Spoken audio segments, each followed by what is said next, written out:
Chapitre 36. De l'île d'Éole à l'île de Circé.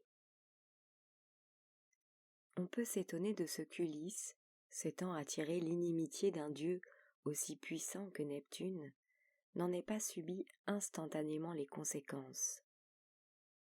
C'est qu'en réalité, les interventions des dieux de l'Olympe étaient soumises à certaines règles tacites et subtiles, destinées à maintenir entre eux l'équilibre des pouvoirs et la bonne harmonie. En particulier, à l'exception de Jupiter, qui jouissait en principe d'une autorité souveraine, aucun dieu ne pouvait se permettre de liquider un mortel bénéficiant de la protection d'une ou de plusieurs autres divinités de même rang. Or, Ulysse avait sur l'Olympe 3 protecteurs ou protectrices de tout premier plan. Minerve était la première, pour des raisons qui ont déjà été longuement exposées. Mercure était le second. D'une part parce qu'il appréciait en connaisseur l'astuce et l'éloquence d'Ulysse, d'autre part parce que, ayant eu une brève liaison avec la bisaïeule d'Ulysse, il avait de bonnes raisons de penser qu'Ulysse était son arrière-petit-fils naturel. Le troisième était Apollon, pour une raison plus curieuse. Apollon était, on le sait, le dieu de la musique. De toutes ses attributions, c'est celle dont il était le plus fier. Et de tous les éloges qu'on pouvait lui faire, ceux qui le flattaient le plus étaient ceux qui s'adressaient à ses talents d'interprète ou de compositeur. Pendant le siège de Troie, l'une de ses compositions, un triple concerto pour cithare, lyre, flûte de Pan et orchestre, avait été joué en première audition mondiale par l'orchestre symphonique des Myrmidons. 2 jours plus tard, la Gazette de l'armée grecque publiait une critique fort élogieuse de ce concerto, rédigé sous un pseudonyme par Ulysse, dans le style prétentieux et ampoulé qui est encore aujourd'hui celui de la plupart des chroniqueurs musicaux. La souplesse transparente de l'écriture, mise ici au service d'une thématique abstraite et rigoureuse, ne fait pas obstacle, notamment dans les temps rapides, au chatoiement somptueux de l'instrumentation chromatique. Dans les mouvements lents, la délicatesse du phrasé des cordes, la richesse moelleuse du timbre des cuivres et la plénitude dédiée des instruments à percussion permettent au discours mélodique d'épouser toutes les inflexions de l'argumentation dialectique. Apollon avait découvert, sans difficulté, que sous le pseudonyme d'Euterpe, muse de la musique, le signataire de la chronique n'était autre qu'Ulysse. Il le tenait depuis en haute estime. Ayant mesuré la puissance des soutiens divins dont disposait Ulysse, Neptune renonça provisoirement à mettre en exécution ses projets de vengeance. Il décida d'attendre patiemment le moment où, par maladresse ou par malchance, Ulysse se serait aliéné l'un ou l'autre de ses défenseurs, pour demander alors à Jupiter l'autorisation d'intervenir. Jusque-là, il comptait, pour retarder le retour d'Ulysse, sur les incidents et les obstacles naturels qui n'allaient pas manquer de surgir sur sa route. Ayant quitté précipitamment l'île des Cyclopes, la petite flotte d'Ulysse accosta, quelques jours plus tard, à celle d'Éole. Éole était le dieu des vents. C'est lui qui, sous la haute mais lointaine autorité de Jupiter, et non de Neptune, comme on pourrait le penser, faisait sortir de son antre, à sa volonté, le doux Zéphyr, ou le terrible Aquilon. Il fit bon accueil à Ulysse, lui offrit même l'hospitalité pendant quelques jours. Charmé par la conversation et les récits d'Ulysse, il tint à lui faire, au moment de son départ, un précieux cadeau. Pour faciliter ton retour, je ne ferai souffler pendant quelques semaines que le vent qui t'est favorable. J'ai enfermé tous les autres dans cette outre de cuir que je te remets. Prends bien garde de ne pas l'ouvrir jusqu'à ton arrivée à Ithaque. » Pendant 3 jours et 3 nuits, un vent constant poussa la flotte d'Ulysse vers sa destination. De crainte que quelqu'un n'ouvrît l'outre par mégarde, Ulysse ne l'avait pas quitté des yeux et s'était refusé à prendre le moindre repos. Lorsque se leva l'aube du 4e jour, Ulysse aperçut, à l'horizon, la silhouette familière des montagnes d'Ithaque. Submergé de fatigue et d'émotion, il se laissa aller au sommeil. À peine était-il endormi que quelques-uns de ses soldats s'approchaient de l'outre avec curiosité. Depuis leur départ de l'île d'Éole, cette outre avait été l'objet de toutes leurs conversations. Ils soupçonnaient qu'elle contenait des cadeaux précieux remis par Éole à Ulysse, et que celui-ci, pour ne pas avoir à les partager avec ses compagnons, les dissimulait et les surveillait jalousement. Voulant en avoir le cœur net, ils décident de jeter un petit coup d'œil dans l'outre. Ils ne l'ont pas plutôt entrebâillée que tous les vents qu'elle contenait s'échappent et déclenchent une effroyable tempête. Les navires sont emportés à toute vitesse vers le nord. En quelques instants, les sommets d'Ithaque ont disparu, comme un mirage.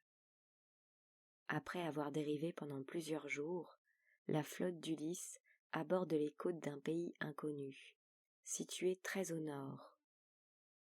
Les navires y jettent l'ancre à une courte distance de la plage. Ce pays était habité par un peuple d'anthropophages appelés les Lestrygons. À ces latitudes septentrionales et, à l'époque de l'année où l'on était, c'est-à-dire les environs du solstice d'été, le soleil ne se couchait jamais complètement sur le pays des Lestrygons, et les journées y duraient 24 heures. Trompés par les phénomènes astronomiques qu'ils ne connaissaient pas, les Itaciens, qui avaient coutume de ne se coucher qu'à la tombée de la nuit, restent debout pendant près de 48 heures après leur arrivée, sans se rendre compte du temps qui s'est écoulé. Alors, brusquement, la fatigue les saisit tous à la fois, et ils sombrent dans un sommeil profond, sans avoir pris la précaution de désigner, comme ils le font d'habitude, quelques veilleurs. Du rivage, tapis dans les fourrés, les Lestrygons observaient les Grecs depuis leur arrivée. Dès qu'ils les voient endormis, ils mettent des pirogues à la mer et font rame vers les navires d'Ulysse. À ce moment précis, par une sorte de miracle, l'un des soldats qui se trouvait sur le bateau d'Ulysse se réveille. C'était un ivrogne invétéré, nommé Elpénor. Depuis 3 jours, ivre-mort, il dormait sur le pont du navire pendant que ses compagnons veillaient, et, au moment où ceux-ci sombraient dans le sommeil, lui-même, ayant cuvé son vin, refaisait surface. Il aperçoit les Lestrygons qui s'approchent, secoue Ulysse et le réveille. Ulysse, comprenant aussitôt le danger, dégaine son épée, coupe les amarres de son navire, hisse une voile et échappe ainsi de justesse à l'abordage des Lestrygons. Les 11 autres navires de la flotte, en revanche, sont pris d'assaut. Leur occupant passe, sans transition, des bras d'Hypnos dans ceux de Thanatos. Après ce désastre, il ne reste plus à Ulysse qu'un seul navire, portant à son bord 45 hommes, une petite partie du butin prise à Troie, ainsi que quelques réserves d'eau et de farine, mais non de viande. Ulysse ne se laisse pourtant pas aller au découragement. Il ranime l'ardeur de ses soldats, leur promet qu'il les ramènera sains et saufs à Ithaque et obtient d'eux qu'ils reprennent les avirons en direction du sud. Quelques jours plus tard, une île est en vue. Prudemment, Ulysse en fait le tour. Elle lui semble inhabitée. Il jette l'ancre dans une petite crique et, comme aucun de ses hommes n'ose s'aventurer dans l'île, Ulysse y débarque seul, armé de son arc et d'un javelot. Ayant pénétré de quelques centaines de mètres à l'intérieur des terres, il a la chance d'apercevoir un gros cerf qu'il abat d'une flèche. Il le charge sur ses épaules et, s'appuyant sur son javelot comme sur une béquille, parvient non sans peine à le rapporter jusqu'au rivage. Ses compagnons viennent l'y rejoindre. On découpe l'animal, on en fait griller les morceaux, et chacun des hommes peut en manger à sa faim. Ulysse apprend alors à ses compagnons qu'au cours de son expédition, il a cru apercevoir, vers le centre de l'île, un filet de fumée s'élevant de derrière une petite colline. Il convient, leur dit-il, d'aller voir cela de plus près. Toutefois, par précaution, une partie de la troupe doit garder le navire. Ulysse répartit donc ses hommes en 2 groupes égaux. 22 d'entre eux seront placés sous les ordres d'Euryloque, le lieutenant d'Ulysse et son proche parent, et Ulysse commandera lui-même les 22 autres. On tire au sort, pour savoir lequel des 2 groupes partira en reconnaissance. C'est celui d'Euryloque qui est désigné. Ulysse lui recommande la prudence. Après une petite heure de marche, Euryloque et ses hommes aperçoivent la fumée qu'avait signalée Ulysse. Ils s'en approchent et découvrent une grande et belle maison au milieu d'une clairière. En s'avançant vers elle, ils se voient tout à coup entourés par une 12aine de loups, de tigres et de lions. Après un mouvement d'épouvante, ils constatent avec surprise que ces fauves, loin de manifester à leur égard des intentions agressives, viennent se frotter amicalement contre leurs jambes et leur lécher les mains, en gémissant d'un ton plaintif. Sans le savoir encore, les compagnons d'Ulysse viennent de pénétrer dans le domaine d'une magicienne appelée Circé, qui, grâce à ses sortilèges, s'amuse à transformer ses visiteurs en animaux sauvages et à les retenir prisonniers sous cette forme. Enhardis par l'attitude engageante des fauves qui les ont accueillis, les soldats frappent à la porte de la maison. Une voix mélodieuse et aimable les invite à entrer. Tous obtempèrent, sauf Euryloque, qui se méfie encore et qui reste dehors. Il s'approche d'une fenêtre pour pouvoir observer de l'extérieur l'entrée de ses compagnons. Ceux-ci sont accueillis dans un vaste salon par une jeune femme d'une grande beauté qui était occupée, avant leur arrivée, à des travaux de broderie. Elle se lève, leur sourit, les invite à s'asseoir et leur offre à tous une coupe de vin. À peine y ont-ils trempé les lèvres que Circé passe au-dessus de leur tête une baguette magique qu'elle avait dissimulée dans sa manche et les transforme en pourceaux. Euryloque, épouvanté, les voit sortir de la maison en grognant et se mettre aussitôt à gratter de leurs groins la terre de la clairière pour y chercher des truffes ou des racines. Sans se faire voir de Circé, Euryloque s'éloigne de la maison et retourne en courant à la plage où l'attendait Ulysse. Il lui raconte la scène dont il a été le témoin et l'engage à fuir au plus tôt cette île maudite. Ulysse s'y refuse. Il ne se sent pas le droit d'abandonner à leur sort ses 22 malheureux compagnons, prisonniers de Circé. « Allons les délivrer, » dit-il à ses soldats. « Ne compte pas sur moi, » lui répond Euryloque. « Ni sur nous, » ajoutent les autres. « J'irai donc seul, » conclut Ulysse. En chemin, il se demande comment il pourra se protéger contre les enchantements de la magicienne. D'après le récit que lui a fait Euryloque, il suppose que le vin qu'elle a offert à ses compagnons et qu'elle lui offrira sans doute à lui-même contient quelques philtres magiques. Il se souvient alors qu'il y a bien longtemps à Ithaque, son vieux grand-père, Autolycos, lui a appris un secret qu'il prétendait tenir lui-même de son père Mercure. Il s'agissait d'un mélange de plantes qui immunisait pendant quelques heures contre tous les poisons, philtres et sortilèges. Ulysse cueille l'assortiment de plantes requis, en fait une infusion et la boit. Il reprend ensuite sa route jusqu'à la clairière de Circé, ne prête aucune attention au troupeau inoffensif de bêtes féroces auxquelles se mêlent maintenant 22 cochons, frappe à la porte et entre dans le salon de Circé. « Tu prendras bien un rafraîchissement ?» lui propose la magicienne, plus avenante que jamais. Ulysse prend la coupe qu'elle lui tend et la boit d'un trait, sans paraître voir la baguette magique que Circé agite en vain au-dessus de sa tête. « Puis-je en avoir une autre coupe ?» demande-t-il même par dérision. Mais après avoir bu la deuxième coupe, il dégaine soudain son épée, fait sauter la baguette magique des mains de Circé et lui met la pointe de son arme sous la gorge. Circé le supplie de l'épargner, lui promet de faire tout ce qu'il demandera.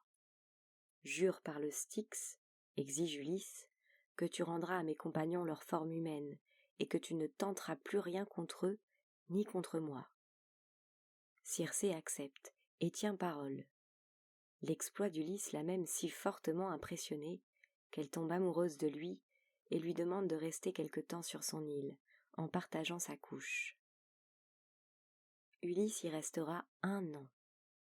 De ses amours avec Circé naîtra, quelques mois après son départ, un fils appelé Télégone. Il n'en sera plus question dans ce volume, mais peut-être aurai-je un jour l'occasion de reparler de lui. Qu'il me suffise pour l'instant de vous dire que Télégone devait être, avec Anticlé, la mère d'Ulysse, l'une des 2 personnes qui jouèrent, dans la vie du héros, les rôles les plus importants. Après une année agréable passée avec Circé, Ulysse est repris par le désir de revoir sa patrie et sa famille. Il annonce sa décision à Circé, qui, fidèle à son serment, ne s'y oppose pas. Ulysse bat le rappel de ses hommes, qui sont dispersés dans la maison et ses dépendances. L'un d'entre eux, l'ivrogne Elpénor, trouve en cette circonstance une mort stupide. Abruti par l'alcool, il dormait dans le grenier. En entendant les appels d'Ulysse, il se lève en titubant, ne s'aperçoit pas que l'échelle a été retirée et se brise la colonne vertébrale dans sa chute.